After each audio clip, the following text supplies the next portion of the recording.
Malena, ¿por qué se está alargando tanto el confinamiento para todos? Hemos visto que en otros países han adoptado otras medidas.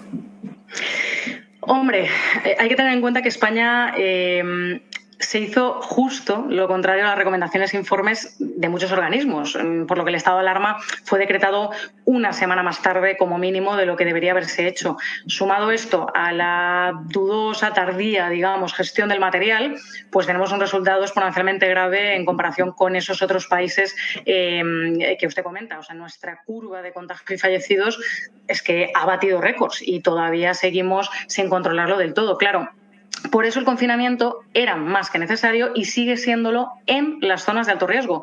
Lo fundamental es conseguir el control sanitario, porque la pandemia es precisamente lo que nos tiene así.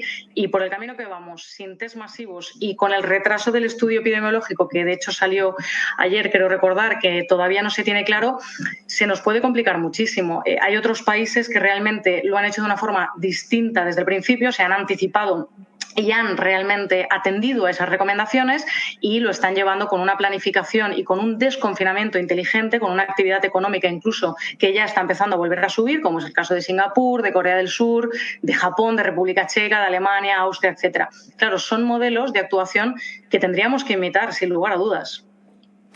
Malena, ¿cómo cree que va a afectar la economía en nuestro país? Hombre, la economía, la semana pasada, es que los datos son muy malos. El Fondo Monetario Internacional ya auguraba que el gran encierro, esto que podemos llamar el gran encierro, ya provocará la mayor recesión de la economía mundial desde la Gran Depresión de los años 30, es decir, desde el conocido crash. Eso, fíjese, es 2 veces más que la gran recesión del 2009, que pasamos hace poco, digamos, ¿no?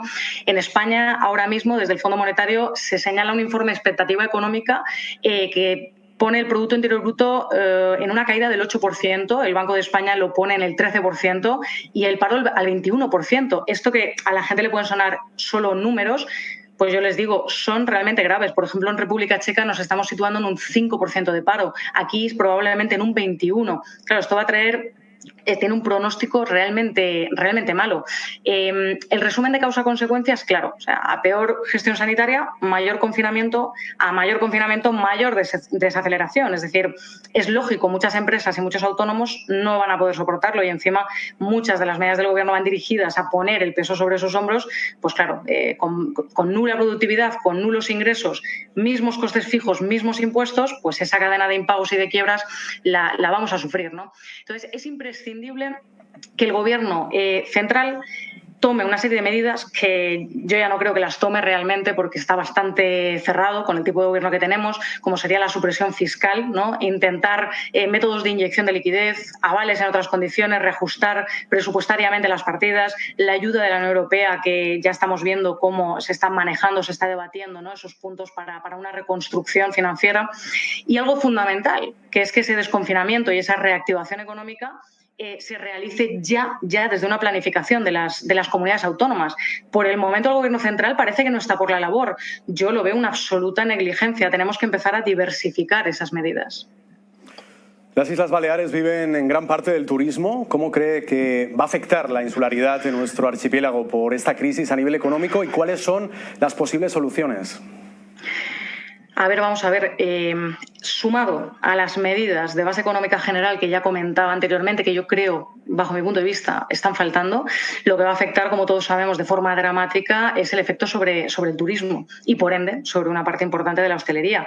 Estamos muy lejos de una situación de normalidad en su conjunto para este sector. La reactivación de la demanda no tendrá el efecto rebote acelerado del que se habla. El otro día oí a Francina Armengol hablar de una recuperación en V. Esto, no nos engañemos, no va a ser así. Esto no dirán vamos a abrir y todo va a funcionar.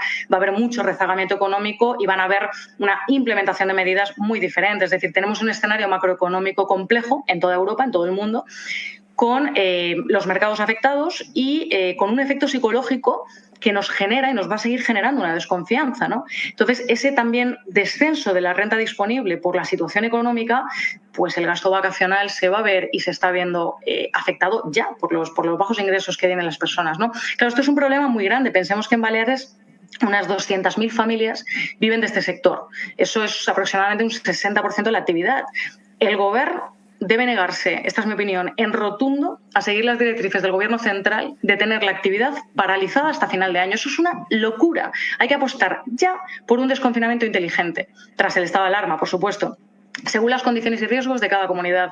La situación está bastante controlada en Baleares, por ejemplo, entonces habría que poner ya encima de la mesa, pues me preguntaba por esas medidas que se podrían empezar a tomar, ¿no? Yo creo que el plan de reactivación, para salvar parte de esa temporada, quizás, pues una serie de protocolos de seguridad estrictos, por supuesto, tanto sanitarios y si puede ser con test masivo, que eso es fundamental, como por ejemplo con aplicaciones móviles, que también se está hablando de geolocalización, de controles por test en puertos y aeropuertos de origen, que eso va a ser fundamental. Por eso hay que llegar a acuerdos a nivel nacional, incluso con otros países de bajo riesgo. Esto no se está diciendo, pero yo creo que dentro de un tiempo no muy largo otros países también van a demandar quizás esos acuerdos porque están en bajo riesgo, ¿no? Algunos de ellos. Piénsese que durante bastantes meses es posible que se desarrolle una especie de pasaporte biológico, que hoy justamente se estaba hablando de eso también en la televisión, para localizar posibles contagios y para permitir ya de manera individual a determinadas personas viajar o no. Y en cuanto al tejido empresarial, a ver, medidas. Es importante ver que va a haber un cambio, digamos, tanto en la oferta como en el tipo de demanda, ¿no? Es importante empezar a aportar nuevas estrategias y unas facilidades desde la Administración para un mercado de proximidad, es decir, autonómico, nacional. Baleares tiene que poder dar su producto también de una forma más fuerte. Esa posibilidad también de bonificar billetes. Yo creo que habría que empezar ya a plantear desde el Gobierno unos planes de descarga fiscal, de financiación para fortalecer ese tejido, y sería bueno, y eso es muy importante, también lo hablaba Andalucía, creo recordar el otro día, hacer una campaña potente de comunicación y promoción precisamente de nuestra comunidad autónoma hacia afuera. Esto tiene que hacerse ya, o sea, no hay un día que perder realmente, esa es mi opinión. Malena, ¿qué es lo primero que va a hacer cuando acabe todo este confinamiento y pueda salir de su casa? Hombre, pues lo primero que voy a hacer es ver a los míos cuanto antes, ver a mis amigos, tomarme algo y una cosa que me apetece muchísimo, que es salir a hacer ejercicio por la montaña, a montar a caballo y todas esas cosas que ahora son ocio y no se pueden realizar. Feliz vuelta a casa, a Mallorca, el próximo lunes. Malena Contestí, jurista y exdiputada nacional, gracias por atender nuestras preguntas aquí en directo en Fiwi Live. Gracias a ustedes. La Asociación de Bares, Cafeterías y Restaurantes de Mallorca, Restauración CAE,